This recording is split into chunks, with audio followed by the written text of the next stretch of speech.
What happens when you take a dash of the Terminator, a sprinkle of Blade Runner, and a smidge of He-Man?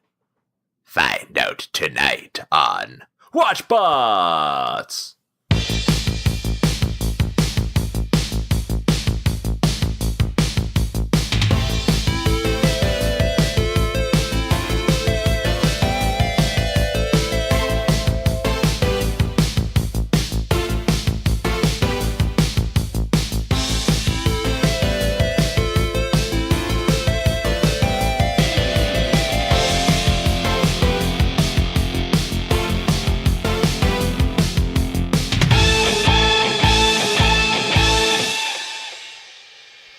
Hi, everyone. Welcome to WatchBots, the podcast about old shows and reclaiming the future.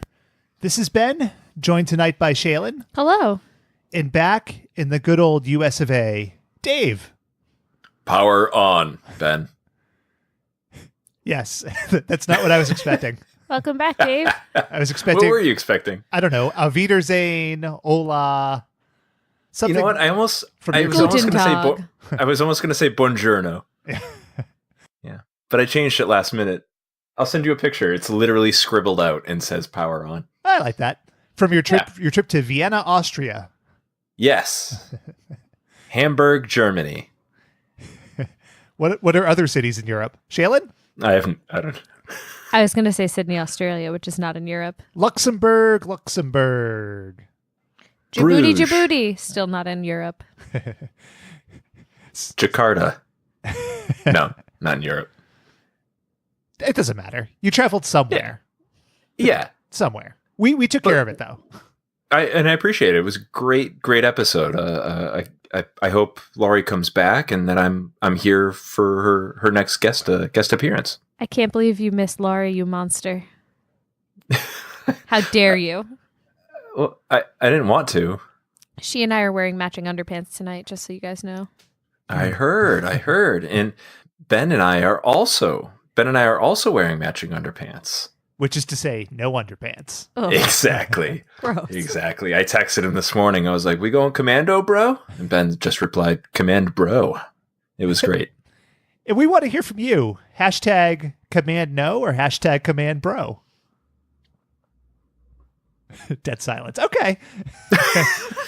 It wrote itself. I didn't need to say anything else. So by the time this episode posts, Avengers Endgame will be in the Endgame. You know, we'll be avenging the fallen. Are you both psyched? Ready to go? I don't know that I'm emotionally strong enough to handle it. I'm just throwing that out there. Rewatching Guardians of the Galaxy 2 really bummed me out again. And that's not even that bad of an ending. I mean, it's not happy and it's nice, right? Mm-hmm. Endgame, I think, it might wreck me for a while. I could see that. How about you, Dave? Yeah, I'm excited. I'm really stoked. I do this thing every time an Avengers or a Star Wars movie comes out, like a big summer blockbuster, tentpole, whatever, where I'm like, I'm not going to read the spoilers. I'm not going to read the spoilers at all. And then sure enough, I read all the reviews that come out. And then maybe the Thursday or Friday when the spoilers come pouring in, I read them right away. So I'm trying to remain spoiler free for this, but I'm sure I won't see it for a couple weeks after it comes out, and I'll have already read the movie plot and all that stuff. But I am excited. This is huge. This has never been done in the history of cinema. What is it? 22 movies or something like that? Yeah, I think this is the 22nd. Yeah, a 21 movie build up to this huge culmination. It's unprecedented. Mm-hmm. Do you guys have predictions? What about you, Ben? So go ahead, Shaylin. I do have predictions, and I have predictions that I know factually are true because spoilers have posted to the internet already. But can you believe that Luke Skywalker brought down a Star Destroyer on Thanos to finish him off? To say he was escorted by Belle from Beauty and the Beast. It was very odd. Yeah. I can't believe they used all the gemstones to make the lightsabers. That's amazing. The Infinity Stones, rather. The gemstones. The gemstones. And then the queen from Snow White took them and put them in her crown to defeat the vampires. Yeah, and then the X-Men came out. Yeah. Man, I wish. Want that X-Men movie. I'm just saying. It's going to be good. Dear Disney, make that the shit Disney happen. one? Yeah. Yeah, I want to see it in this continuity. But it's not coming. Yeah, that'd be great. 6 or 7 years. What about Dark Phoenix? Okay. You excited for that? I will see it. X-Men Apocalypse was not good in that most of the kids from Apocalypse are now the stars of this movie. Does not give me particularly high hopes, but I'll check it out. Why not? Yeah. Yeah, I'll see it. What have I got going on? Right. Yeah. I'll see it, but like Apocalypse was not a great movie because of the cast, like the new young cast or whatever. But it was also not a good movie just in general. Like it was a lot of like shoddy production quality, like compared to the other two, like I guess new X-Men movies, like way worse like quality. Yeah, I mean, that's a movie that even, like, plot-wise, I read comics when I was a kid, but I wasn't, like, obsessive, and I didn't know a lot of stuff. So a lot of times we'll leave a Marvel movie, because we were a DC household, so I got the Batmans down. But when we left X-Men Apocalypse, I was just demanding to understand things, and Ben was like, "Oh no, that's not a comic book flaw. Like that just doesn't make sense. Like they're not harkening back to something that you should already know about as a fan. They're just messing it up." Right. Yeah. Yeah. Yeah. Disappointing, but we'll see. And yet I watch it anytime it's on TV, so sure, they did something right. Sure, it's a real popcorn flick. Indeed. So Ben, did you finish your MCU rewatch? By the time this posts, this is where I get into like timeline things. I think that I will have. As of the time of this recording, I'm up to watching Black Panther. So I have Black Panther, Infinity War, Ant-Man and the Wasp, and then Captain Marvel won't be, ready for home viewing, but I did see it in the theater. So 3 left. Okay. Yeah. Wow. Yeah. It's impressive. Yeah. So it's an undertaking I can't see ever happening again, not least because they're not going to do something like this again. Right. So I won't need to watch 20 fucking movies that are, 70% the same. But it's a fun experiment. I'm enjoying it. It's good to sink my teeth into a project I can get OCD over. There's a lot of hunks and hunkettes. It's good. Oh yeah. Yeah. Love those hunkettes. Favorite, what's your number one so far? So it's tough. I think as of the official rankings, it's probably still Guardians 1, but Thor Ragnarok is pretty up there. And there might be a recency bias because we just watched it last night, but I really like that they've taken it more into like this weird, very brightly colored sci-fi dimension, Yeah. I feel like the last couple of years, they've really found their niche in terms of like the cosmic elements and making things a little less ordinary, because there were those bunch of movies where the hero has an origin and then they have a villain that they're connected to, but the villain's not great. And like, it just kind of hits the same beats over and over. Yeah. So to see them play with that. So long story short, I I'll just say Thor Ragnarok for now, but it switches around a lot. I'm a big fan of the first Avengers movie too. So, and Winter Soldier. What about, I was going to say Winter Soldier is my number one still. Thor Ragnarok is up there. Guardians 2. Not Guardians 2, Guardians as well. I did not like Guardians Volume 2. I just thought it was sort of like, hey, you liked all those jokes in the first one? Here they are. Well, just more. Let me ask you a question. Have you rewatched Guardians 2? Or have you only seen it the one time? Just the once. Yeah. So Ben and I were both amazed watching Guardians 2. We didn't really love it in like coming out of the theater. And yet when we rewatched it, I was in stitches. I don't know what the difference was. But I found it eminently more entertaining on the second watch. And I will also add, also still super sad at the end. I got really sad. Yeah. So it's a bummer. Yep. He's not your daddy boy. Wow, I thought Michael Rooker was in the room. Yeah, you're welcome. I freaked out for a minute. My impressions are spot on. Yeah. All of them. Yeah, that was pretty good. You sounded just like Mike Rooker. How bummed was I this week when I was telling someone about our podcast and mentioned Inspector Gadget, and he whipped out a Dr. Claw that was just completely spot on, like his impression. Mm-hmm. And then I realized how bad mine is. I was like, I thought I did okay. But no. Yes, you did fine. I'm so sorry, listeners, that you had to be put through that. Well, let's use that to jump into Mea Culpa, which I think is less of a sorry segment this week, so much as a recap. So thanks again to Laurie for coming on. Laurie gave Shaylin and I some really cool like sketches that she did. Yes, they're awesome. That we are going to scan and put up on Twitter and Instagram and all that stuff shortly, once the scanner is set up. So that'll be soon, but we'll tag those. I do want to say sorry for one thing, and that's really going over the line. You know, the episode took me in some weird directions that I don't think anybody was comfortable with. So I want to say sorry to the listeners for talking so much about Game of Thrones. You know, it just got me. I actually do have a mea culpa. Oh my God. Okay. So I realized upon listening to the recording, 1983 is not when my grandparents were in Germany. Shit. Because I wasn't alive yet, so it had to have been a second round of Cabbage Patches. So I apologize for my factual inaccuracy. I'm not sure anyone would have ever really called me out on it, so I am preemptively apologizing for that oversight. Ancestry.com is just being scrubbed. Yes. Yeah. Is that what they use Ancestry.com for? No, not at all. But anyway. For taking on podcast hosts? Yeah, I think so.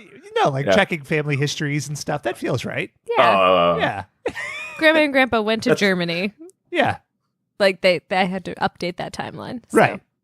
Anyway, mea culpa. I would be really amused if someone was listening and just being like, "You fucking liar," and like typing out an angry email. That'd be fantastic. Brother, sister, please do not write an angry email about this. Brother. I did get an email into the inbox this week that was just like the equivalent of the ransom note, you know, cut up with like magazine letters and stuff. Just like, it was, I can't even read it. It was so dirty, but it was about this exact thing. So I'm glad you brought it up.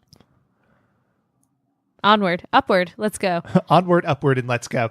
So, on to this week, and we're talking about a live action show, our first entry into live action. And some would argue the best show that has ever existed, and that is Captain Power and the Soldiers of the Future. So this is a me pick. I don't know why I couldn't say that sentence. I'll just keep bringing attention to it. Do you want to try it again? No, we'll move on. No. Okay. Well, I'm going to keep bringing attention to it. Okay, that's fine. Man, that was terrible. What the fuck is going on? What an awful read. Anyway, I loved this show as a kid.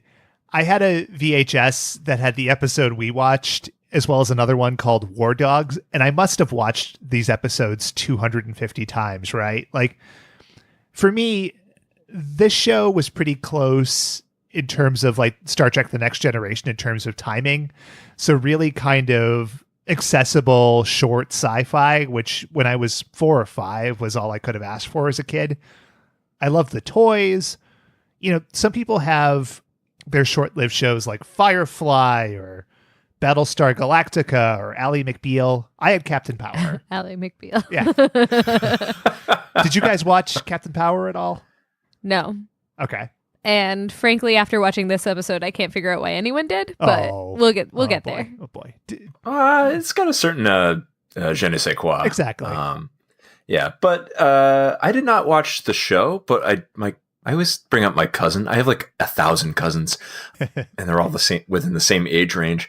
My cousin had the VHS like game. Yep. I think. Yep.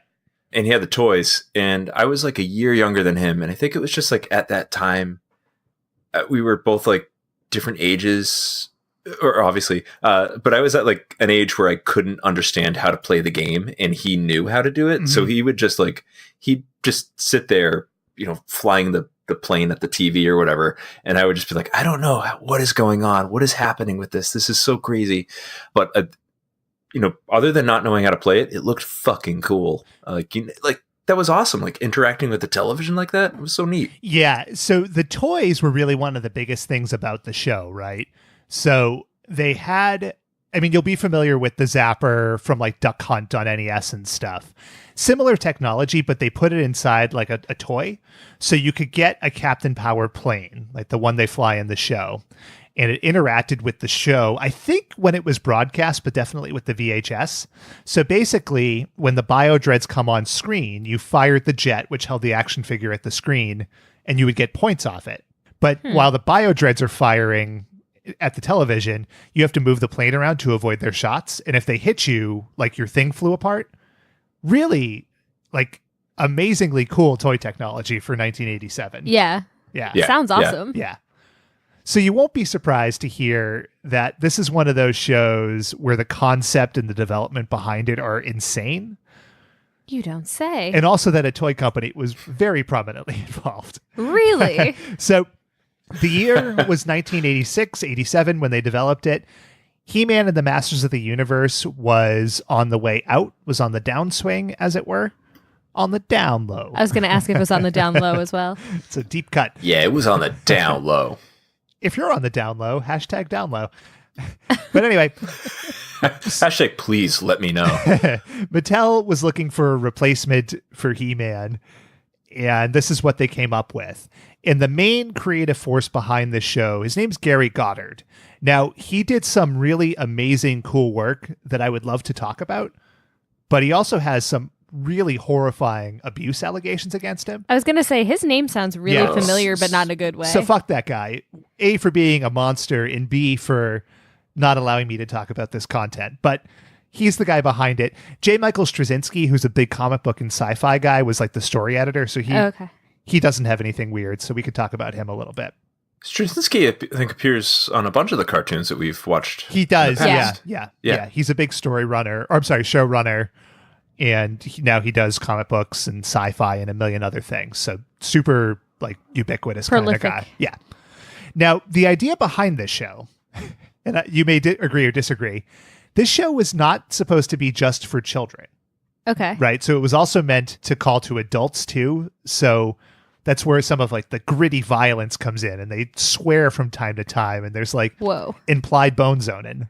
Yeah. Yeah. That's definitely there. Yeah. Yeah, a little bit. Oh, yeah. But the backstory is, okay, so you have Dr. Power, who is Captain Power's dad. Mm-hmm. And you have Lyman Taggart, and they are scientists. And they're essentially designing Skynet from Terminator. But it's not Skynet, it's called Overmind. And the idea is that it's this AI that will drive robot soldiers to fight so humans don't have to. Now, Lyman Taggart, which is a horrible name, he became really impatient, and then he turns into Lord Dredd, and he kills Captain Power's dad, and then you get to the Metal Wars. So definitely this is not the Terminator. Not Terminator. No. Not Terminator. Yeah. Not Terminator. Totally not Terminator. Totally not Terminator. But the gimmick behind this was really the toys, and we've already talked about it. So they had all kinds of toys that interacted with the TV and the show in really cool ways. And actually, that's one of the reasons the show ultimately failed. Because the ratings were initially really high. Child advocacy groups hated this show. Yeah, that's not surprising. One of the reasons is the technology part of it. That idea that this show all about like new technology sort of required kids to have these expensive toys to get the most out of the show. The show was also had a lot of pretty overtly fascist themes, which you see a little bit here, but I'll talk about them more later. It gets real wacky. Also the violence, stuff like that. Mm-hmm. So that, coupled with the fact that the show had a $1 million per episode budget, meant that it flamed out after season 1. So expensive. Yeah, completely crazy. Which is like a cartoon is made, like they make cartoons because they're much, much cheaper and easier to produce. Like this was $1 million per episode. At times, it did not look like that at all, but just at times. Yeah. At times. All of them. All of those times. So at times, meaning like 100% of the time, it doesn't look like it. But when you compare it to other shows of live action shows at the time, like it must have cost a fortune, like with the costumes and the sets and all that. Mhm. Yeah. Did either of you do the thing when we were watching where you could identify items that had been repurposed to look like other items on the screen? You mean like the whole set? Yeah. It's like you that? could, but you could tell like, oh, that's part of a vacuum cleaner. Yeah. Look at that. It's the inside of a news station's like, there's a handle that someone pulls that's like a fader from a control room. Of course, yes. I identified the news station's fader. It was just, Yes. there were a lot of I funny as well. things that Yes. I was watching. I was like, Mhm. If you saw any other news station cast-offs, get Come at us on. at Twitter at I hate you. WatchBotsPod. Hashtag it's fader time. But so anyway, so the show only lasted one season, thus proving it's better to burn out than fade away. And the last episode that aired involves Pilot dying. oh my God. Yeah. she has like a suicide thing. Not like a suicide, like cut her wrist suicide. The I assume she basically crashed her seppuku. plane. yeah, she's a hero. And you don't see a lot of just real death in this kind of show. So really sort of noteworthy, right? Hmm. Well, it's very dark. Yeah. Obviously the show itself is very dark, but I like going back to that like balance between like, is it a children's show? Is it an adult show? Mhm. Like, I think ultimately where it failed is like it captured neither audience. Right. Like kids liked it, but like their parents didn't. And fans of Star Trek and Star Wars, like the older kids or like adults, couldn't really get into it because it was kind of shoddy looking and cheap looking and aimed at kids. So like it was just like this odd gray area where it couldn't capture an audience. Those were the reasons. I will argue that it Yeah. didn't fail at all. I'm not kidding. No, it failed because it only lasted one season. That's just corporate America and these, right-wing nut jobs not being able to take avant-garde verite cinema. Yeah. Yeah. Yeah. Yeah. All right. You convinced me, Ben. It's not a failure. My jaw is just hanging open right now. I'm just staring at Ben, mouth agape, confused. So the episode we watched is the first episode that ever aired. It's called Shattered. And it aired on September 20th, 1987. And it was written by Larry DiTillo, who another really, really prolific TV and cartoon writer. So he did a lot of He-Man and She-Ra. He even wrote for the California Raisins cartoon. Yes. Which reminds me, we need to watch the California Raisins cartoon. Oh, yeah. Yeah. But would you like to know what else was going on September 20th, 1987? I just wish I had context. Give us some context. It's contextual feeling. I wish I had a new song. I just haven't had time. I will have some free time in the next week for reasons I will not talk about on mic. So maybe new songs coming soon. Woohoo! Ooh. Are you going to take some of Laurie's suggestions? We'll have to see. The She had some good ones. the ocean. Boy, what am I talking about? I do not know. It's the ocean is vast. My creativity is as vast as the ocean. That's what I was going for. Yeah. Listen, it's after 9:00. I don't have coffee in front of me. I'm fucking tired. This is contextual feeling. Now, top movies during the week of September 20th, 1987. All these movies were in their opening week. Keep this in mind when you hear this lineup. Okay. Number 1, Fatal Attraction. Number 2, maybe the best movie that ever existed, The Principal. Number 3, Hellraiser. Oh, A man. real murderer's row this week. What a week. I was just going to say that. The Principal is a movie I've seen a lot. It was one of those movies that's always on at it was always on at 2 a.m. on one of the local channels, like the heavily censored version where Jim Belushi is still violently beating high school kids with a bat. Yeah. I still haven't seen it. It's great. All right. You got to get with The Principal. All right. Music. Number 1, Whitney Houston. Didn't we almost have it all? Number 2, Didn't we? we did. Here I Go Again, Whitesnake. Yeah. I listen to that song every week before we start recording just to amp myself up. Number 3, I Just Can't Stop Loving You by Michael Jackson. And you can imagine the jokes.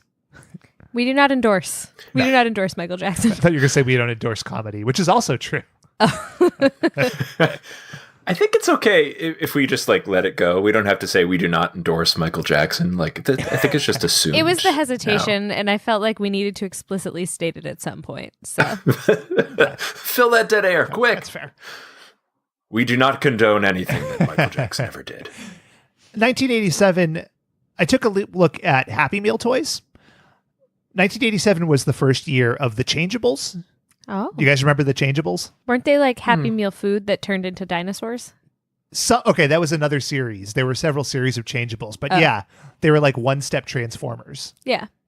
Yeah, you like flipped the little fry around and it became like a little robot or something, right? Yeah. Changeables are the shit. Agreed.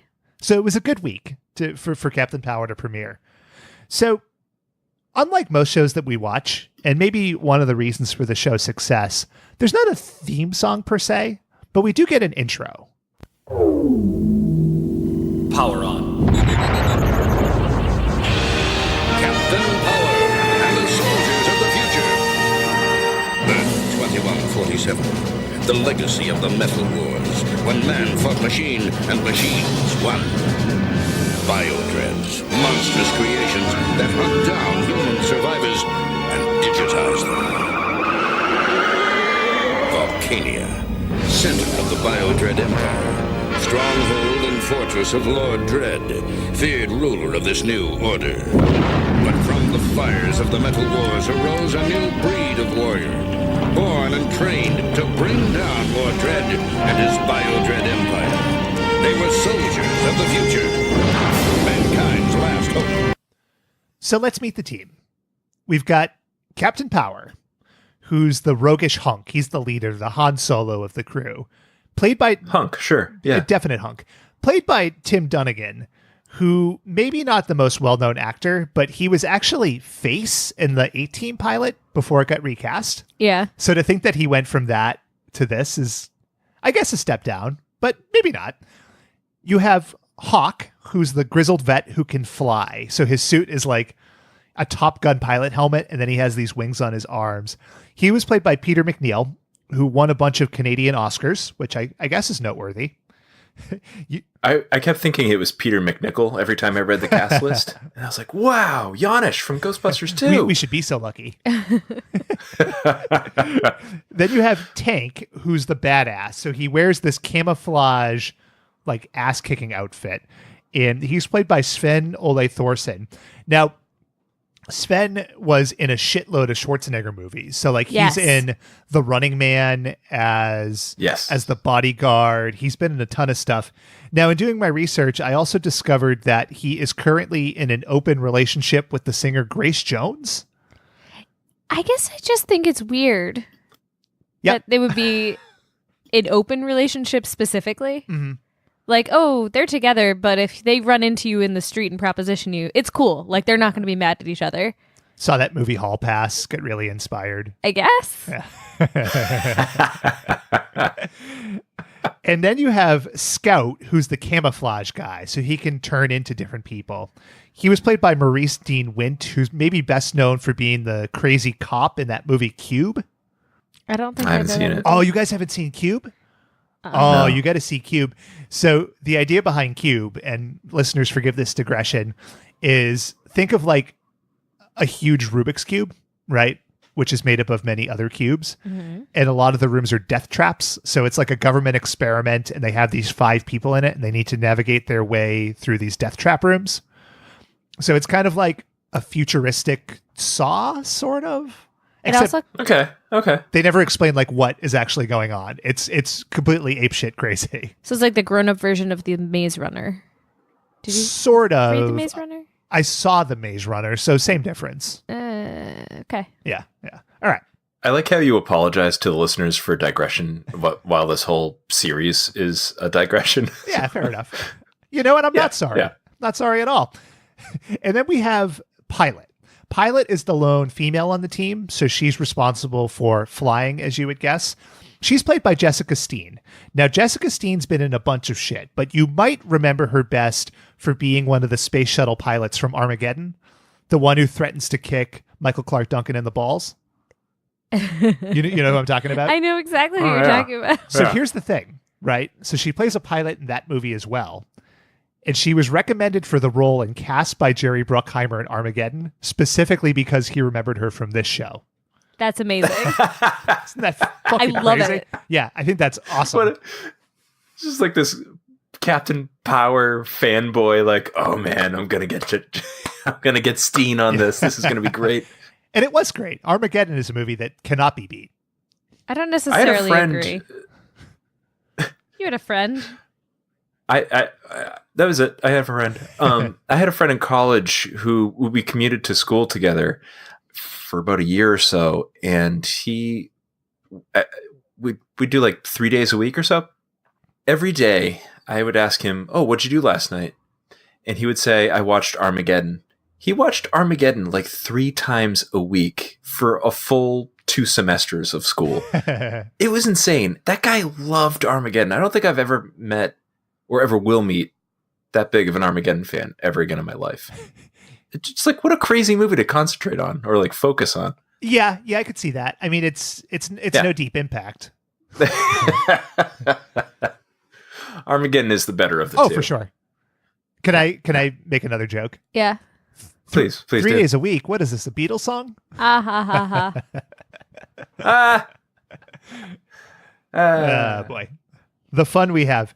Now, the team has these power suits, which was also a creation of Dr. Power. So basically they go power on, and then they turn into these weird super soldiers. But they do also have this credo. Together they form the most powerful fighting force in Earth's history. Their creed, to protect all life. Their promise, to end Lord Dread's rule. Their name, Captain Power and the Soldiers of the Future. And how do they stop Lord Dread? That's right, by blowing up a factory or something. Power station. Yeah. Yes, it's a power station. Yeah. So they're out in the middle of the desert, and they're blowing up this power station. And you have Scout, Hawk, Tank, and Captain Power. The names, like, they're all very generic names. I will admit that. Yes. That's a flaw. But so Scout sneaks up on the Biodreads, and the Biodreads are like the putty people from Power Rangers, if that's a fair comparison to make. Like, they're the cannon fodder. But they're wearing tinfoil underpants. Yes. Yeah. That's apt. Very apt. They're very, very much like the putty people. You'll notice if you're watching the show that they have like these blinky red lights on them. Mm-hmm. That's one of the things that you could fire the toy at. So when you see okay. that kind of blinky light, that's the sensor. But anyway. And I think that was actually a newsroom fader that they used to create that's right. that. I think so, yeah. It's just a control room edit machine. Like, why are you... It wasn't that weird. That was not a weird thing I said. I don't know. I think it was. It wasn't. Most people aren't going to understand that. We want to be relatable. Our listeners are smart enough to know when you talk about like a control room fader. They know what that is. Mm-hmm. Or they know how to Google, I'm sure. And when Scout combed his hair, it reminded me of when I comb my hair with my ivory combs, with the diamond-studded teeth. Relatable. Get out. But the point of this is that Scout murders one of the Biodreads, and it makes like the weirdest noise. Scout here. Holsters in place. It's like the music cue from Psycho. Yeah. I don't know why. And there's like a clown laughing in the background. Yeah. Like it's just like really weird. Oh, it's so fucking odd. I don't know who the Foley guy was on this show, but he had fun. I wish you did know. It's okay. It was hard enough trying to figure out who the opening credit like narrator guy is. Who is it? So it's Bradley Crandall. Crandall. Crandall. But here's the thing. If you Google him or wiki him, Wikipedia says that he had a prolific career with many like national ads. IMDb, no record of this gentleman. Is he Canadian? Is that why? He's deceased. Probably rolling in Canadian Oscars. There are also a lot of people with the same or very similar names, and none of them are him. Okay. But So if I can't find the guy who does the narration for the opening sequence, I'm going to go ahead and say the Foley artist is probably a bit harder to find. Mm-hmm. That's all. Kind of a flat voice acting power hour this week. Yeah, I mean, Yeah. it's live action, so there's not a lot of voice acting. Well, You and I can try. if you know what happened to this Crandall character, get at us with hashtag the Crandall Mysteries. I like that. Yeah. So Scout is now inside the power station. He has transformed into a Biodread. And this power station has a lot of boiler rooms and staircases. He runs around like up and down staircases and up and down hallways for, I don't know, 12 minutes. And in the meantime, everyone is using like faux military language. So they're going to set the bogey. Yeah. And they're at 6 o'clock and 0200. Yeah. Yeah. Which sounds like me when I was 9 years old playing. So like I very much love that dialogue. I was like, yeah, hell yeah. So Scout eventually plants a bomb. And I'm going to play this clip. I just like the sound effects and the lasers. Okay, Captain. She's all set. Looks like I've got company. It's like an Atari game come to life with those sound effects. I dig it. But Scout is locked in the building. There's some kind of like light lock on it. And Captain Power knows he has to get his man out. And he orders with such urgency. Tank, you take the left flank. Hawk, you take the right. We gotta blow that door. We got 30 seconds. Move it. We have 30 seconds to blow the door. Please move. Move it. Move it, guys. Move it. Come on. Let's get going. But Captain Power was so fucking cool. Like, he's all in gold. He's got the cool visor on. You can't deny this guy looks cool. Yeah. He does look cool. I'll give you that. Yeah, he does look cool. God damn it. So we go back inside the building, and Scout's there, and he's running around, and he's being chased by 2 guards. So there's really not that many. And you learn a lot of things about Scout this episode, and one comes through here. Captain, how's that door coming? I got 30 seconds left and Mayhead's on my tail. Let me paint a picture. Scout is running away. A blast of steam comes out, and he goes, ah! Yeah. He's not scared of like the lasers, but this steam shoots out, and he jumps like 3 feet. It's practical effects, man. Yeah. That other stuff, it was added in later. That's Biodread gas. Throw it out there. Mm-hmm. Acting in this TV show vacillates. Oh, we'll talk about the acting. Oh, we'll get there.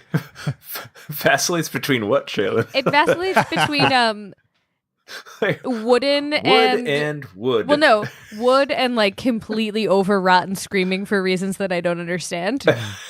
Okay. Yeah. There's a range. Hashtag what is good. Of 2. What's good? So back outside, Hawk gets shot. Like, he straight up gets shot in the chest. He's fine though. Like, it really sort of takes down the urgency of the situation when one of your heroes gets shot point blank, is helped up, and is perfectly fine, other than Tank calling him old. A lot. Yeah. Many times. Well, Hawk is old. Yeah, well, like why are they so scared of these putty things when they could just take like all these shots off the chest? Like, yeah. Not a threat whatsoever. But they do blow up the power station, and then we go to Volcania.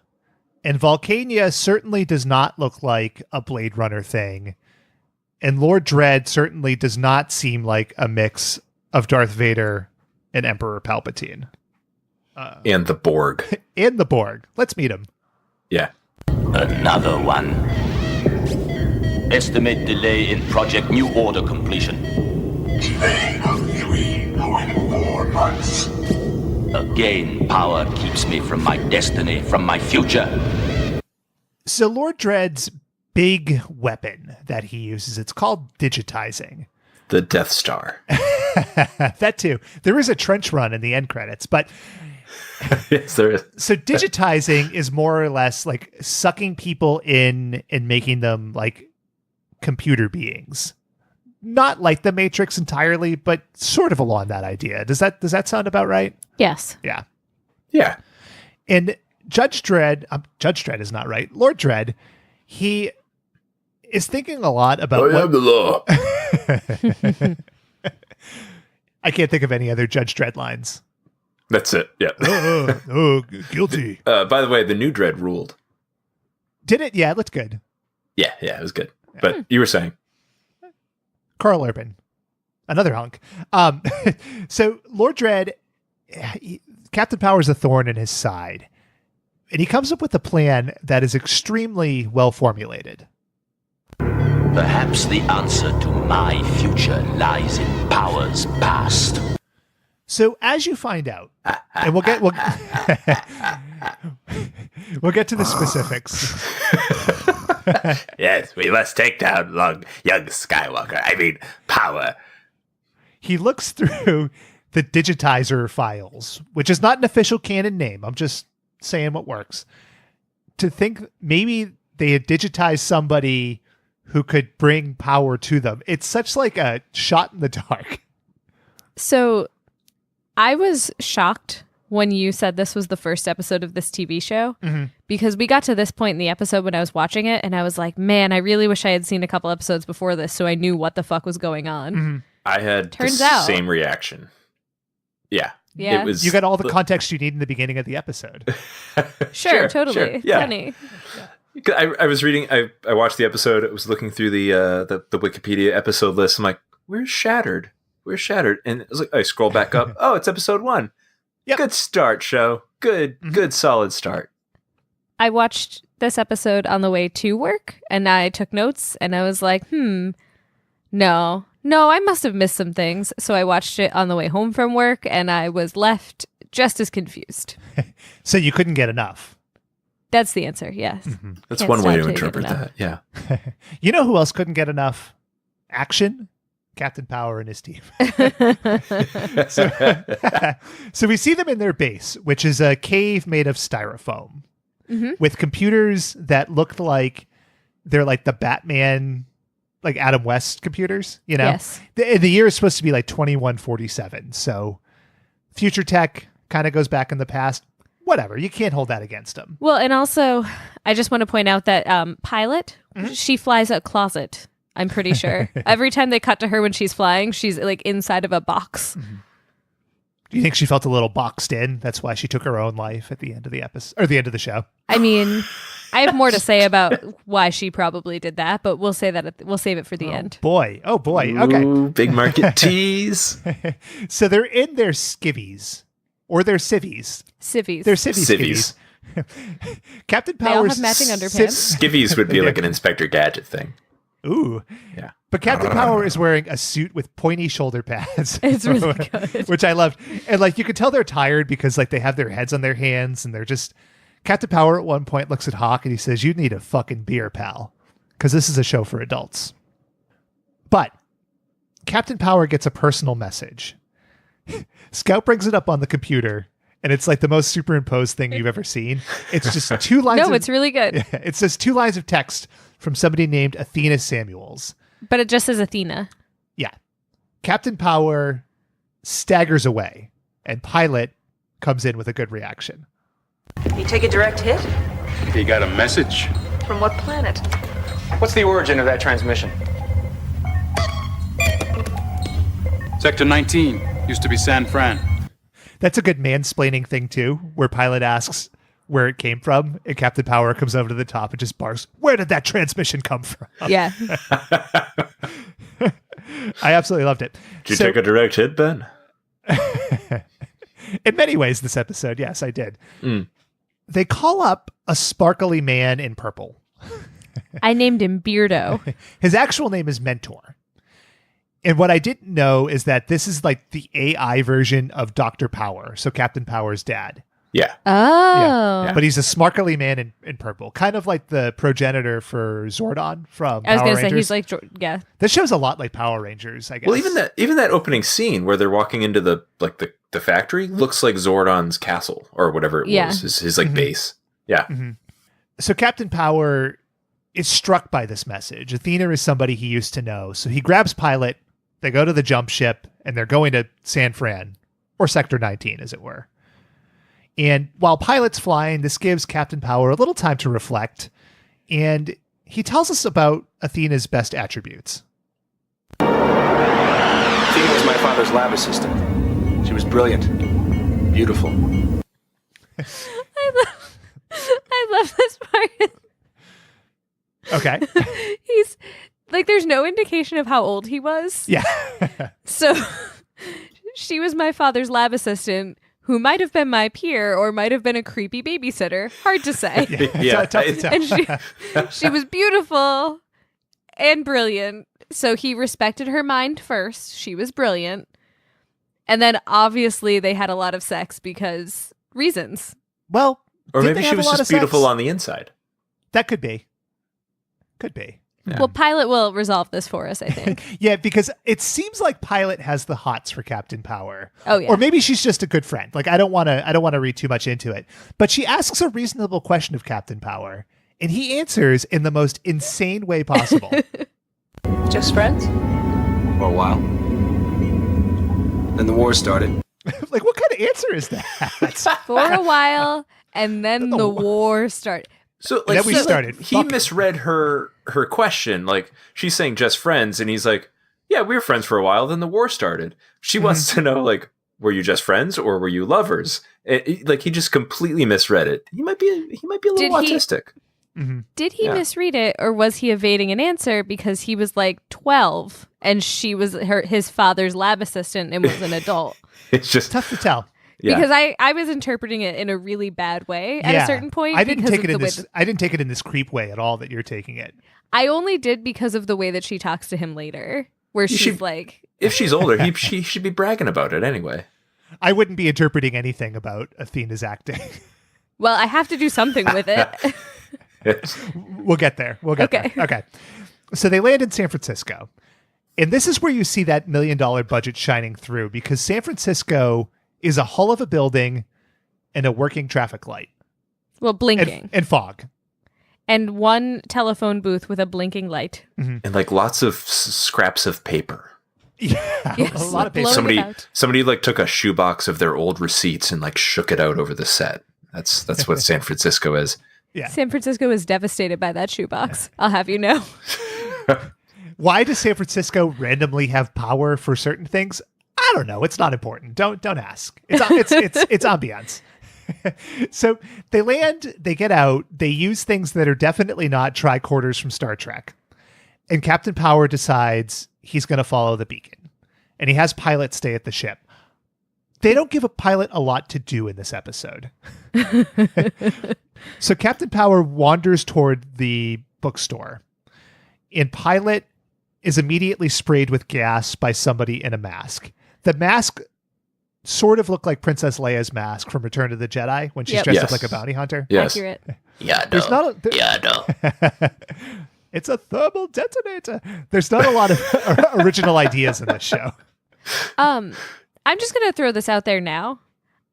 The misogyny in this episode was palpable. Whoa, hold on. No, I'm just kidding. Are you saying something produced in the 80s was misogynistic? Here's the cute blonde lady who flies the airplane when they need her to. Oh, she's ineffective. Let's gas her so we don't have to write a script. What I will say about the gassing... You just described watchbots, Shaylin.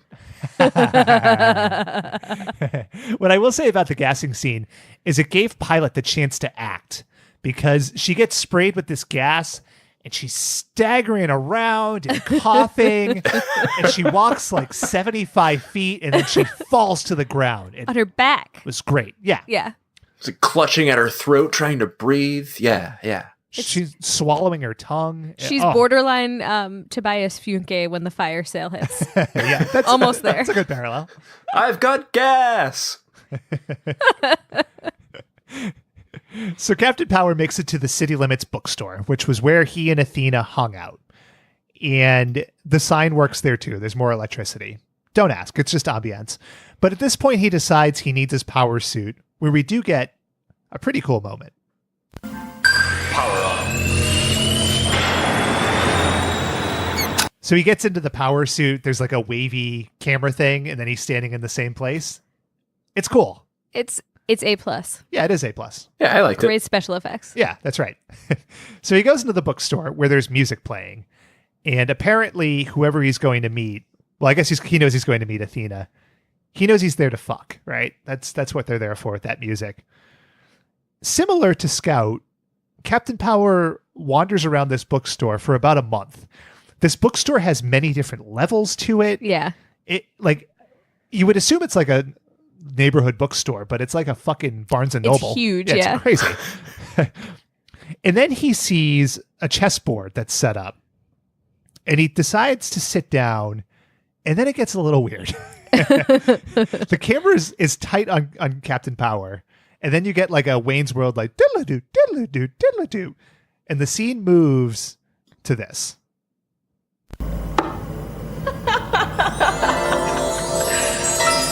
Aggressive. It's the only way to win. We'll see about that. So again, let me paint a picture for the listener. Creepy. Athena is sitting in a room. I guess it's the bookstore, but there's like all this light in the basement, and there's a fluttering white curtain. And she's a glamour shot, but moving. Yeah. Yeah, It's her like- hair is like kind of like gently blowing in the wind. Yeah. Through this open window. It's just like black square, which is representing a window, and the white gossamer curtains behind her billowing in the breeze. It's beautiful. It's like a high class porno. Yeah. That's what it reminded me of. Yeah. Yeah. You know that there's like a This Ain't Captain Power XXX out there somewhere. I am really uncomfortable thinking about that prospect, but you're right, probably. It's like the weirdest flashback, and it lasts for 5 seconds. Yeah. There's It's nothing crazy. else. And they don't go back to it. Like, that's the craziest part. Like, They had to spend the $1 million budget or they'd lose it. You know what it does remind me of, actually? Like, do you remember that South Park episode where the shop teacher is dreaming about like his lost love all the time? And like there's all these flashbacks of her in like these idyllic situations. Weird. Yeah. It's exactly like that. Yeah. Huh. Anyway, but the moment is broken because the mystery person who gas pilot shows up. And wouldn't you know it, it's Athena. And she has like also these shoulder pads. She has bandoliers too, which is weird because they shoot lasers. Yeah. But and a bad haircut. A very bad haircut, yeah. What you could say about Athena is she goes for it. The actress, not the character. We get this. It's good to see you, Johnny. Athena? What? The attack music is back. Yeah. So she wanders into the basement of this bookstore, takes off her helmet, reveals herself to Captain Power, says, "It's good to see you, Johnny," shoots him, and then just wanders away. It's done. But there's so it's much done, damn it. tension in her voice and emotion. Yeah. It's good to see you, Johnny. You know what it reminded me of? It's good to see you, Johnny. AC ain't in charge no more. Like, it just reminded me of the Home Alone skit. Yes. We're snakes. Also written by Larry DiTillo. No. Yes. More or less. So, listener, I hope you like Athena's acting because I pulled a lot of clips of Athena, and we're going to be going through all of them here. But, so Captain Power, actually also similar to Home Alone, he leaps backwards into a bookcase. It's like that scene in Home Alone 2 where Marv gets covered in the paint cans. Yes. He's covered in paint. Yeah. Weird parallels. He falls into the bookcase and more receipts fly over him. Yeah. In San Francisco, once again, devastated. Yes. So we cut to commercial and we come back and Athena is sitting outside in San Francisco and she's clearly devastated at what she's had to do. But we get a little report for Lord Dredd. She has made termination attempt on target, Captain Power. Orders state power to be taken alive. So she dares, as I expected. Okay. Let's take a step back. So he's also the Count from Sesame Street, apparently. One. Okay. One Captain Power. So Lord Dredd's plan was to get Athena out of Digitland, send her back to lure Captain Power in where they would be captured, right? Yes. He sends her alone. But then she tries to kill Captain Power to spare him from this pain. Lord Dredd expected this, but had no immediate backup plan. Like, what was his plan? I can't answer that. It's a head scratcher. It sure is. It was take him alive, except she'll try to kill him, except she won't be successful. Mm-hmm. And my God, thank goodness there is a coincidental, she didn't kill him. Yeah. Why wouldn't he just want to kill him? Thank you for asking that question. Can either of you answer it? I assume it must be something like if he digitizes you, he gets like your knowledge and stuff. Maybe he's trying to break the resistance. Maybe. Oh. But can't she just kill him and not digitize him? Right. Well, she wasn't. I don't know like what her actual job was to do. Was it just to like stall him with lovin' until he was digitized? I don't know. It's a little creaky to Tillo. Well, stall loving. Yeah. Yeah. Dredd sends Sauron out, and Sauron is a CGI bird who can digitize things, and it's top-notch CGI, right? Mm-hmm. It looks good. Yes. So good. Top notch. And Shaylin's really upset that you made her watch this episode. It's not upset. Like it's more like you're more disappointed. Disappointed in you, Ben. That's the tone Shaylin's giving off tonight. It's more baffling. That's all. Like I can't make heads or tails of what we were supposed to get out of this. Mm-hmm. A love story. That's why I picked it. I thought it would appeal to your more sensitive side. Oh, we'll get to my sensitive side. Don't worry. Ben forgot Valentine's Day, and this is how he makes up for it.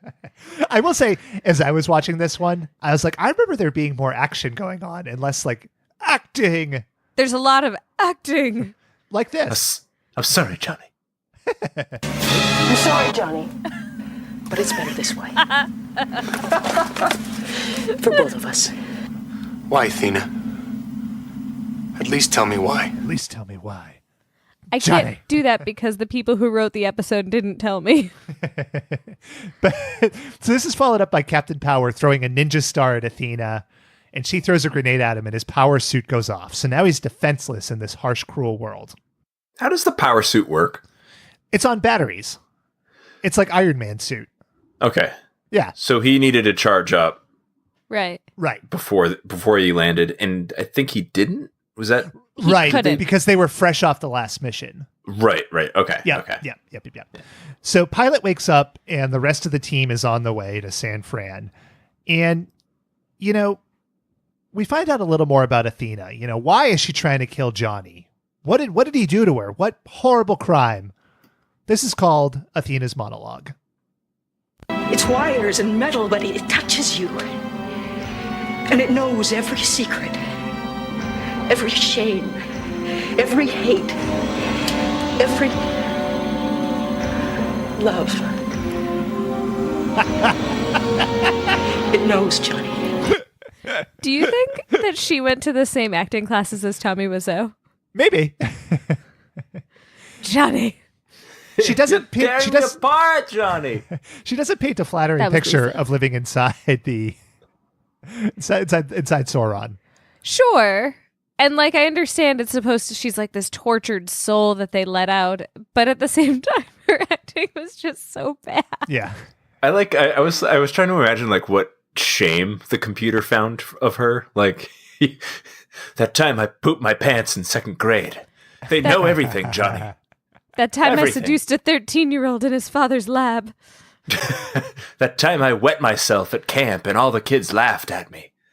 It was the shame and love lines that made me like certain that there was a weird like cougar thing going on. Just so you guys know, that was what prompted it for me. You think she's that much older than him? Well, no, I think they're like she can be a lab assistant and he can still work at the lab, just not be a lab assistant, right? Like he doesn't have to be a child for them to. No, but it's the way that he says like she was a lab assistant to my father, and then she And I was talks just about 12 like years the old, shame barely and the love. being erect. The love, Johnny. But Athena Barely had hair on my balls. Her acting is just Listen, she's upset. She's been living inside a robot bird for X amount of time, and she's trying to save her friend the same fate. You know, how would you react? Be coming out here all slick like fucking Meryl Streep? I would like to believe I wouldn't just keep going, Johnny. I'm going to give you to the count of 10, Johnny. It's better for both of us. I'm sorry. Now, a couple funny things happen here. The first, this is directed at you, Shaylin. John, why did I call him John? John. John Power. Johnny P and Athena have a conversation that sounds akin to something you and I talk about a lot. And in this case, you are actually playing the Captain Power part, and I am Athena. Let's listen. No, it's better to die! No, it's better to live. I feel like we've had that conversation a lot. I agree. We do have that conversation a lot. On air. Yeah. Off. And off. We'll be eating dinner and there won't be enough salt on it. And Ben will say, I wish I were dead. And I'll say, just put salt on it. That's how I got gout. But you know what? Jokes aside, John and Athena, they're bringing back the flame. Johnny P. Captain Power. You know what? They're getting together. Let's listen to the Emmy speech. Johnny, you don't know what it's like in there. Inside the machine. I can't do it again. Not again. You're so alone. No, not alone. I'll be there with you. And I'll find you and we'll fight it. We'll fight it together. But we've got to hope. We've got to hope for what we once were. Now, there's two noteworthy things here. Number one, what you can't hear it because it's silent, but there is a smooch at the end of that clip. Mm-hmm. A little. It was at the same time. Awesome. Number two, that humming noise you hear in the back of the clip is Sauron because he's zeroed in on Athena's tracking chip and he's just watching these two fucking idiots fumble over each other. I love the swelling crescendo of the violins. Like it's like we'll find each other. So this reminded me of being in a workshop class, like sophomore year of college. You're critiquing your classmates' fiction story. It's like less than 10 pages because they wrote it the night before and they just had to fill those pages. So they just threw a bunch of lines down. No, we'll find each other. There's hope. And it like none of it. It's like past trite. But there's only hope where there's pain, Athena. And I'm your aunt. I don't know. It has like that soap opera feel to it. Yeah. And I wonder if that was part of like the development story to it, right? Like, were they actively trying to make this a more like mature and adult storyline? I don't know. It's weird. They missed the mark if that was their goal. You say that, but I do. Nah, I enjoy it. I stand by it. So Sauron has enough of this melodrama and he shoots Athena in the leg. And I was thinking about who she reminded me of. Not in acting, but just like the look she was trying to get.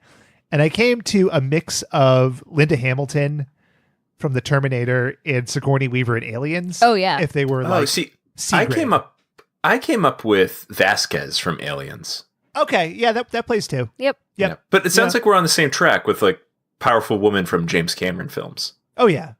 Yeah. She looked like the Na'vi from Avatar.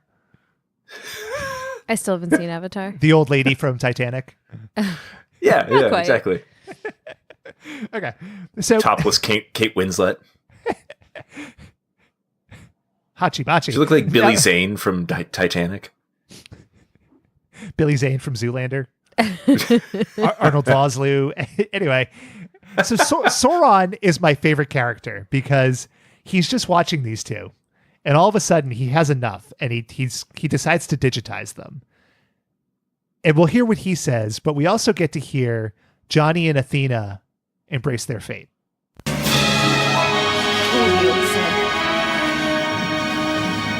Hold me tight. A pathetic display of organic foolishness. I don't know what he says. Organic. It's a display of organic something. Yeah. I listened to that line legitimately 5 or 10 times trying to figure it out. It's a jumble. Oh, it's me old friend. Hold me tight.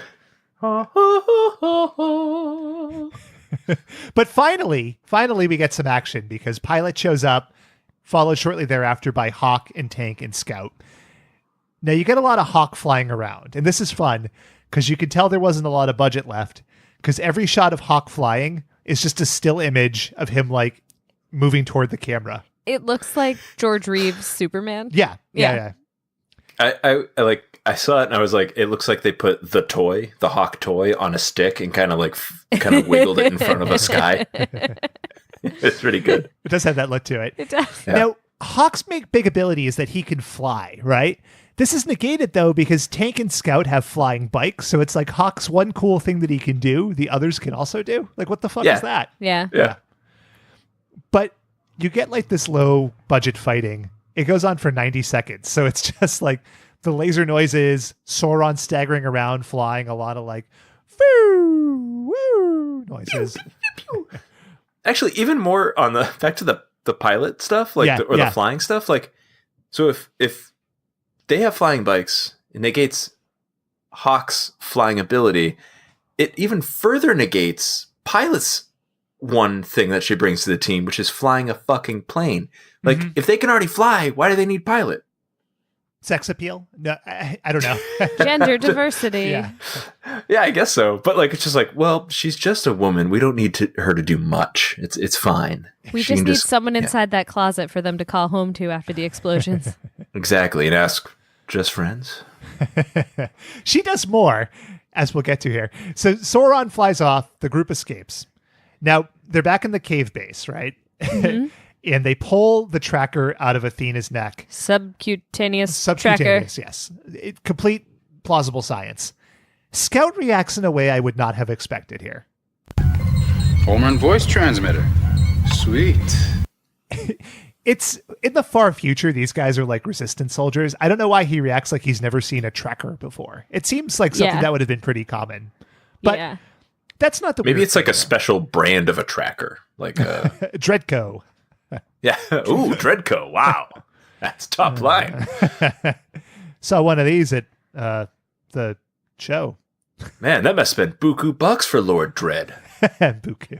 Is it because more like Boku? Is it because it's a voice recording one and not just like a physical tracker? Maybe. It's like a GPS with a voice recorder. It's like that Google Echo, you know? Yes. Nobody's safe anymore. It's true. Hashtag non-privatize. Now, Captain Power talks about a disposal plant where they can get rid of these trackers. Pilot ain't having it, okay? Because she's smart. That's right.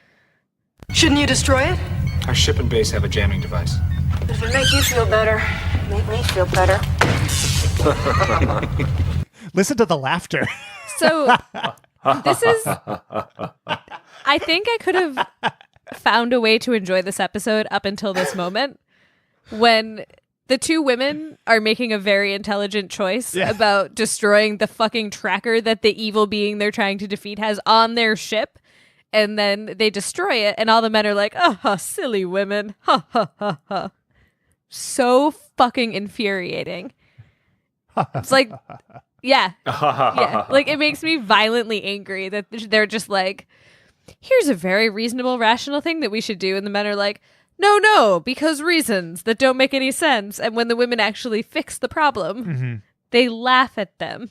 Well, silly ladies. I applaud Pilot for taking that proactive step. Hell yeah. That's right. Hell yeah. Yeah. Hell yeah. I'm for the cause too. That's right. Yeah. So the menfolk outside of Captain Power wander off, and you get this long shot of Athena sitting down, Captain Power leaning on a console like the hunk that he is, and Pilot standing there awkwardly. If you take the noise out of this, which I did, and it's on Jiffy, it's the funniest fucking thing because it's like 10 seconds of them just like standing still. It's so funny. But Pilot finally gets the point that she's third wheel in it, and she departs. And Captain Power starts awkwardly stroking Athena's hair in her cheek. She's apologizing for what's going on. He's saying it's okay. Let's listen. I understand. Better than I ever did. And Dread will pay for every second of agony he's caused.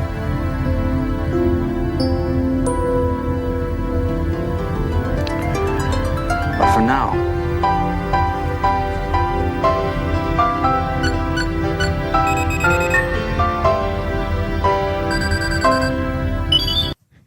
So he pulls up a game of chess. You might have thought it was Super Mario. It is in fact chess. It's like it sounds like he used the magical flute in Mario 3. Like, it does, and it's like that stop motion animation you'd see on like Pee-wee's Playhouse. It's crazy. It's really good. Yeah, it's fucking funny as hell. So does Athena come back in the series, or is she just done after this? I think she's done after this. Okay. Yeah. And then you get the end credits, which literally, I mean, it looks like the trench run from the end of the first Star Wars. Yep. Now, before we rate this, I won't give you the full episode descriptions, but I just want to tell you some of the things that are covered in the rest of the season of Captain Power, right? So a few episodes. One involves Lord Dredd commissioning a blind artist. Another involves literal book burning. Another involves Pilot being put on trial for her atrocities while she was in the Bio-Dread Youth. What? Another is Tank getting drugged on a psychotic drug and going apeshit. And then, as mentioned, the one where Pilot dies. They cover a lot in this show. I wonder show for children. Yeah, exactly. And adults. And children. And children. And but animals. Adults. But that is Captain Power and the Soldiers of the Future. So let's rate it. Would you show it to a kid? Dave? No. No, I wouldn't. Shaylin? No. Fuck yes, I would. 100%. And let's go. Would you have the toys? Do you need the toys would the kid have to have the toys as well? You No, also not. need a CRT television. Yeah, that's true. In these days, it would be like that scene in Back to the Future 2 where Marty's playing like the arcade machine in the 2015 bar. And the people are like, that's a baby's toy. So toys are outdated. That's what I'm getting at. All right. And let's go with 1 to 5 melodramatic speeches. Shaylin. I give this 2.5 melodramatic speeches. It is not hot flaming garbage. Okay. It gives us a lot to talk about, but it's also not good. Mm-hmm. Mm-hmm. Okay. Dave? So I'm torn here because it was really bad and cheesy, but it also had the quality I love in shows where it's like a more serial sort of storyline, kind of progressing towards something. So, and I'm a sucker for shitty sci-fi. I'm going to go 4 out of 5. Wow. Yeah. Yeah. This is a five melodramatic speech show. I realize I'm looking at this through rose-colored glasses, but this is fun as hell. Like, if you watch an old Star Trek The Next Generation episode, it's not drastically different than this. You know? It's a little lighter. Go back and watch. Or like well lit. It's literally lighter. But what I also realized as I watched this is that the relationship between Johnny and Athena informed my own thoughts about romantic love. And without that, you know, I wouldn't be where I am today. So how could I give it less than 5? I'm just going to say this is the second time that I'm just looking at Ben with my mouth agape. Mm-hmm. Shaylin, he was talking about me and him.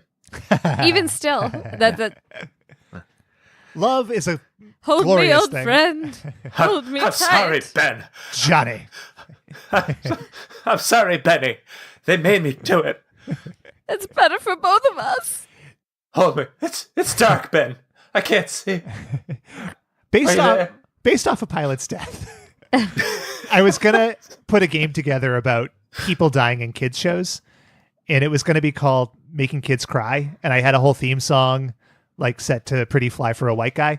But then I started doing my research and I got depressed. So we're gonna play Fanfic Follies. All right. Yeah. Now, Triumphant return.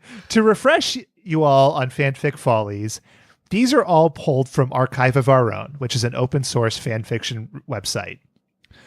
I will name for you the property and the total number of stories listed on the site. You both will give me your guess at the number of explicit stories, meaning adults only stories on the site. Whoever gets the closest wins the point. You get a bonus point if you can guess the theme of the story. You with me? I think so. We've played this game before. Yeah. Make Dave go first. No, we're going together. Here, let's just jump into it. Okay. Our first property, The new Nintendo Switch game, Super Mario Odyssey. There are 48 total stories about Super Mario Odyssey. How many of those 48 are listed as explicit? 12. 12. Dave, 7? The number is 6. So, Dave, you get the point on this one. Would you like to guess what the theme of the story is? The theme of the erotic That's correct. Story? Or it's explicit, not necessarily erotic. Okay. The theme that you chose, the theme of the story that you chose. Yes. I'm going to say it's a torrid love affair between Luigi and Peach. You get a half bonus point because Peach is involved, but it's a torrid love affair between Peach and Pauline from Super Mario Galaxy. This is a little excerpt from Estranged. Peach would take delight in finding new ways to play with Pauline. In all honesty, it felt quite risky to her. She had never considered loving another woman, and her heart did speed up when she thought about giving it a shot. Her innocent actions soon became less than innocent. Before it was clear that she was flirting with Pauline while having no interest in the woman. She would always find ways to get into odd positions, sitting on Pauline's lap and holding her close as the woman tried to make sense of what was going on and how it could possibly be a 100% straight girl on her lap, literally straddling her and asking her to feel her boob. Pauline was just extremely gay and confused, and Peach was enjoying herself. Wow. Question 2. Wait. Did you say feel her boob? Boob. Bib. Boob. We got to save that drop. It's my favorite. Bib. Question 2. The subject is the Gordon Ramsay reality show Hell's Kitchen. 35 total stories. How many are explicit? Wait. Yeah. There's fanfic based on a reality TV show starring a TV chef. Yeah. How many of the 35 stories are explicit? 20. Dave? Oh, man. I don't know why you're laughing. It's either like you're way off, you're way over, or way under. I'm going to go 31. I can see why you both went down this road. It's only 8. Okay. I kind of want to know what the other ones are about now, but it's only 8. So, Shaylin, you get the point by being closest. Would you like to take a guess what the theme of this is for a bonus point? Gordon Ramsay catches the young lady chef in the kitchen. Mm-hmm. And they can't control themselves. Something stuck in a freezer. Take off your pants. I want to show you. I want to see your fresh local produce. Oh. Get a mouthful. Do you know what's amazing? I'm going to give you a half bonus point because it does take place in a freezer.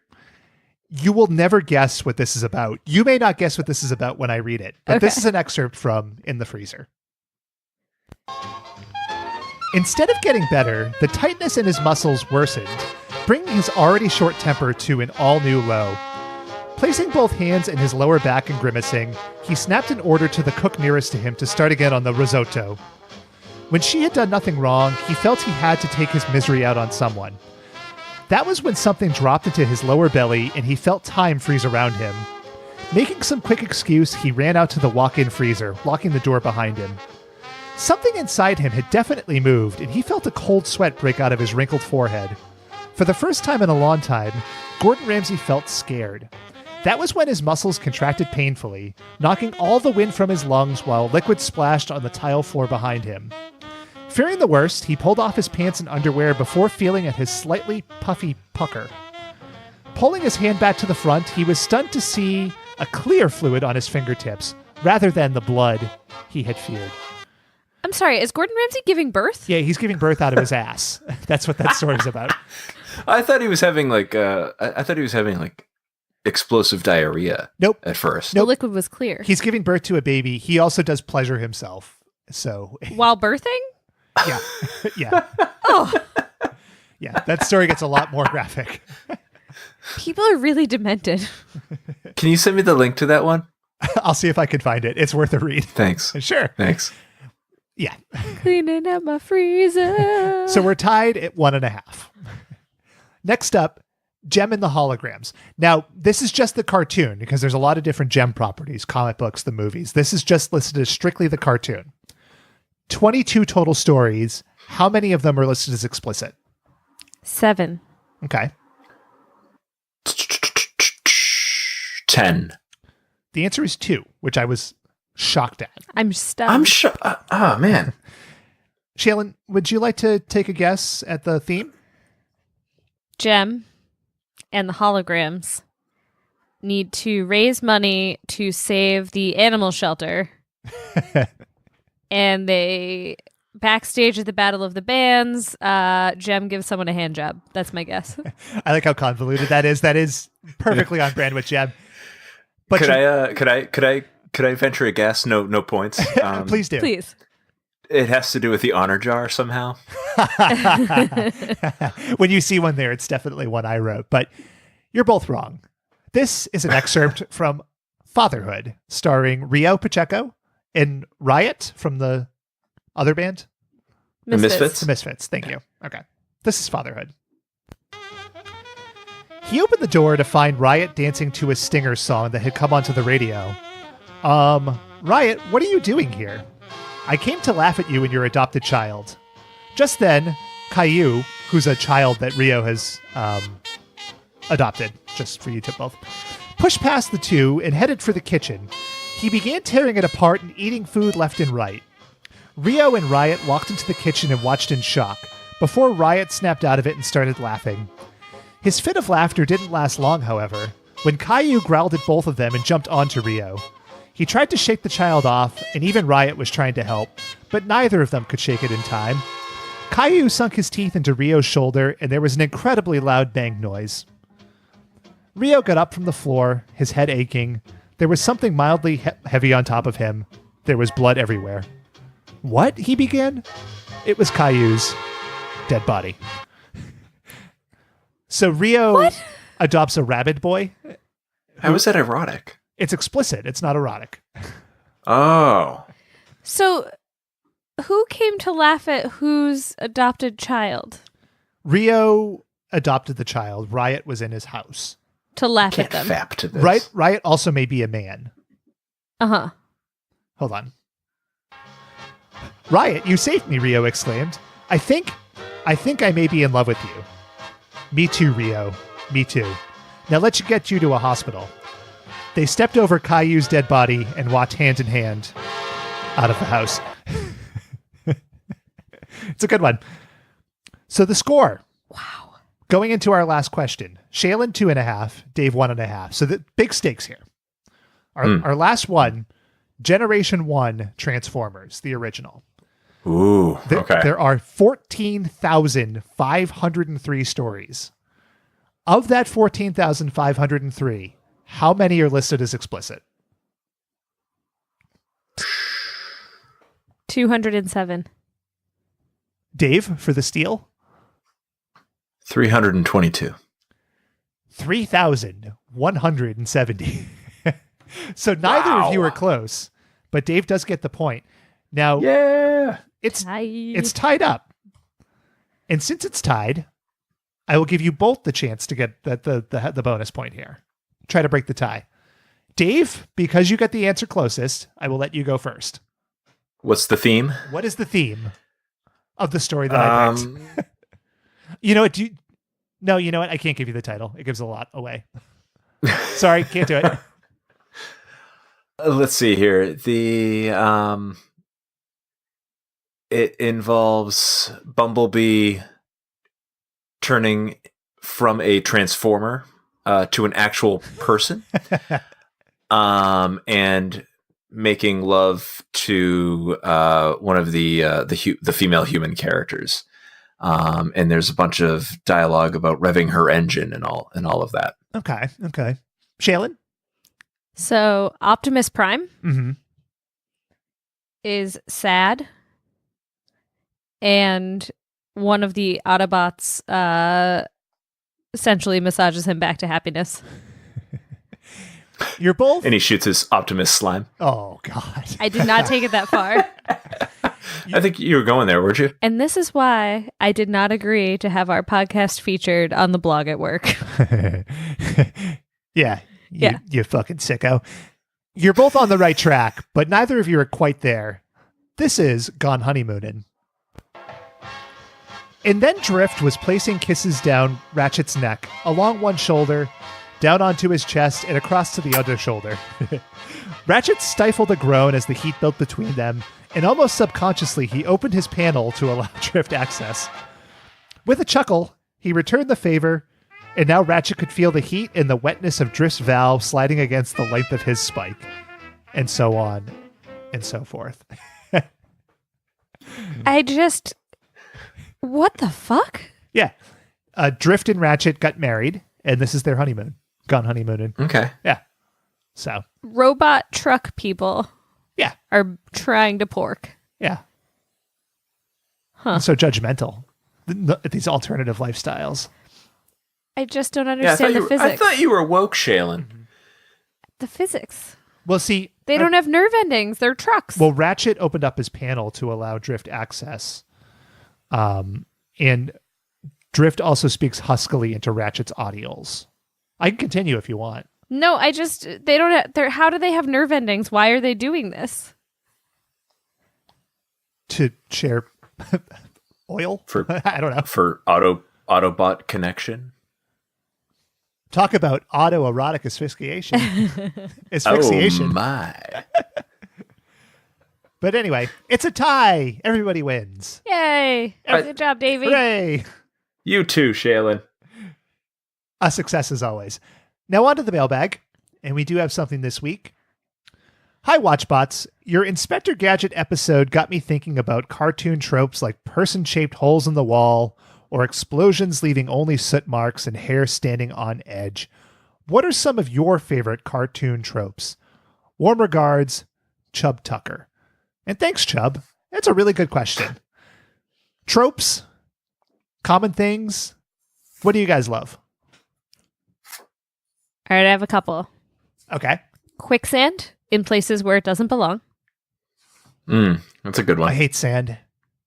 Gets everywhere.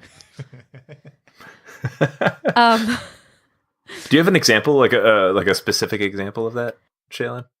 I feel like there's always an instance where suddenly there are people like Captain Planet. Mm-hmm. I had to get there. Like they end up walking through the jungle.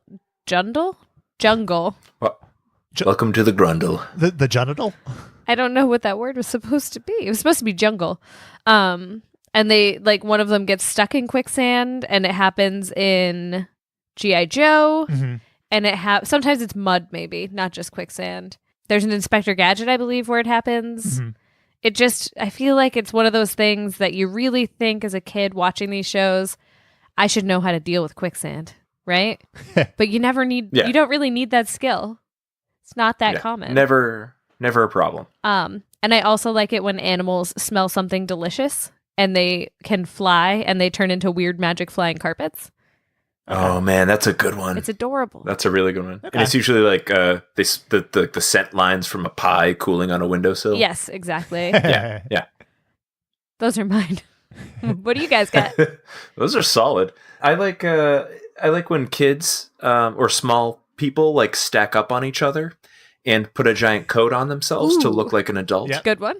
That's my favorite. That gets me legitimately laughing even now as a 35-year-old man. You could show me that in every instance of a cartoon, I would crack up every time. I also like Bugs Bunny used to do this a lot. Like he'd be taking a shower and then the camera would kind of like go into like his shower or whatever. And the curtain would be pulled open and he would scream. He'd be wearing a shower cap. He'd scream. He'd literally be wearing more clothes than he usually does, but he'd be like ashamed of like being seen naked. Yes. Mm-hmm. And like shut the curtain shut. Like I think that always gets me right. I feel like a lot of these originated in like Looney Tunes, right? Because the ones that I think of are like when a character steps off a cliff and they either don't fall right away or they start flapping their arms around like they're going to fly. I always enjoy that. And then I like sort of the classic when a character sees like an attractive female or an attractive male or whatever, and they get like the hearts bugging out of their eyes and the like, ooga, their tongues flapping out and stuff. I don't know. I like it. It's good stuff. Not a trope, but one of my favorite Looney Tunes ever is the one with the portable holes. Do you guys know that one? From they're the scientist moving around, invents like a hole that yeah. you can peel off of things. It's like a sticker almost. Yeah. And at the end of it, he throws one and his wife falls in it and she's kind of awful. And Satan brings her back up. And he says it's bad enough down here. Like, I don't know why, for some reason, that makes me laugh so much because it's really not like a nice joke. Portable holes, too, play a big part in Roger Rabbit. Oh, that's true. Mm-hmm. Yeah. Yes. Yeah. Tropes are good because they're good, you know? If they were bad, they wouldn't be tropes. True. That's how tropes are defined. Thanks for listening. Tropes. That is all. But thank you, Chubb. If you have any emails you'd like us to read in the mailbag, email at watchbotspod.com. So here we are. We have survived the Metal Wars. We've made it through our first live action show ever. Should we go back to live action? Maybe, but not immediately. Okay. Yeah. All right. Any last Captain Power thoughts? How dare you? What gives you the right? The power of choice. It's a beautiful thing. I hope the next live action show we run into has borrows from all the sets of my favorite movies again. Like this had Terminator, Star Wars, Star Trek, Blade Runner, Aliens, like all the sets, all the props. It was like all the stuff like they cast away and like, no, this mask looks ridiculous. It was made out of a newsroom fader. Like we can't use that. Like they'll throw it away. Like, so I hope that the next live action one, Power Rangers, that we go to, Power Rangers will have that. We'll have that Power Rangers. that same aesthetic. Yeah, I think that's a fair point, Dave. And you know, this show, thank you. Much like the great country of the US of A, it's a melting pot. You know, it brings all the things you love together. And if you can't appreciate that, then get the fuck out. Yeah, Shaylin. No, you can like what you like. Thank you. We appreciate it. For your permission. Yeah, Shaylin. To do that thing I was going to do anyway. You can follow us on Twitter, Instagram, and Jiffy at WatchBotsPod.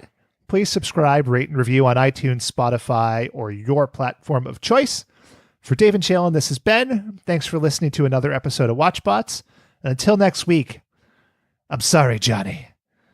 Hold me tight, old friend. Bye. Power on.